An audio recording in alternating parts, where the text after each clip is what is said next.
Welcome back to our channel. তো কালকে আমরা ডিসকাস করেছিলাম সরস্বতী পুজো নিয়ে। তো ডিসকাস বলতে এমন কিছুই না, এমনি কথাবার্তা বলেছিলাম। যেমন সরস্বতী পুজোয় কী করি না করি, আমি কি করতাম আগে, এইসবই বলেছিলাম। তো আজকের সেটা নিয়ে একটা আমার মন্তব্য হলো যে এটা বলা উচিত বলতে এটা বললে হয়তো তোমাদের ভালো লাগতে পারে, তোমাদের একটু মজা আসতে পারে, তাই জন্য। তো এটাই যে আজকালকার বা আগেও আমি দেখেছি, কাল আজকে তো হলো সরস্বতী পুজো, তো আজকেরও আমি দেখলাম, আগেও আমি দেখেছি। তো সেটা হলো কি, মায়ের আমরা বন্দনা করতে যাই, তাই তো, মানে পুষ্পাঞ্জলিটা দেওয়াটা হয়।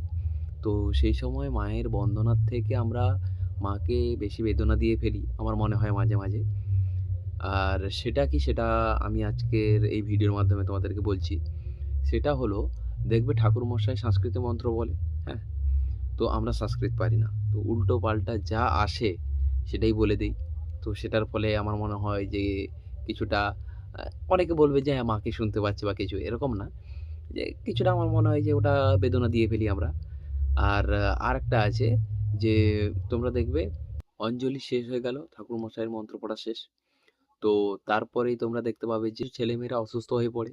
সেটা কি, সেটা হলো যখনই ঠাকুরমশাইয়ের মন্ত্র পাঠ শেষ, তারপর থেকেই ওরা ফুল ছোঁড়া আরম্ভ করে। ঠিক আছে, সে সে ফুল মায়ের পায়ে যাক বা কোথাও পুজো হচ্ছে সেই প্যান্ডেলের পেছনে যাক, যেখানে হোক ছুঁড়ে দিলেই হলো।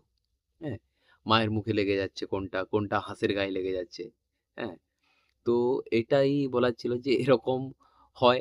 এবার অনেকেই করে, আমি আগে থেকেই দেখে আসছি, যখন থেকে আমরা অঞ্জলি দিতাম, এই বছরও দিয়েছি, এবছরও দেখলাম এরকম হয়েছে। তো এটা করাটা মায়ের পক্ষে এটা একটা বেদনাজনক। ঠিক আছে, মনে হয় যেন মা ওখানে দাঁড়িয়ে আছে, বাচ্চা ছেলে যেরকম দাঁড়িয়ে থাকে, এদিক থেকে ওদিক ঢিল ছোড়াছুড়ি করে, সেরকমই হচ্ছে। তো এটা করা বোধহয় উচিত নয়। কিন্তু সবাই করে থাকে, কারণ কি, সবাই তাড়াহুড়ো যে অঞ্জলিটা দিয়েই চলে যাবে। তো খিদে পায়, সেটা আমি জানি যে খিদে পায়, কিন্তু ঠিক আছে, আর 2 মিনিট লেট করে গেলেও কোনো অসুবিধে নেই। মায়ের বন্দনার থেকে বেদনাটাই বেশি হয়ে যায় আমার মনে হয়।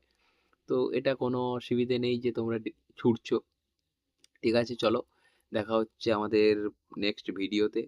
অবশ্যই তোমাদের সঙ্গে এইভাবে আমার দেখা হতে থাকবে। হ্যাঁ, ভালো লেগে থাকলে অবশ্যই একটা লাইক করতে পারো, না ভালো লেগে থাকলে অবশ্যই তোমরা ডিসলাইক করতে পারো। ঠিক আছে, দেওয়া আছে ওখানে। আর কমেন্টে যা খুশি লিখতে পারো, আমার খুব ভালো লাগবে তোমরা যা খুশি লিখলে। ঠিক আছে, তো thank you, tata, bye bye for watching this video.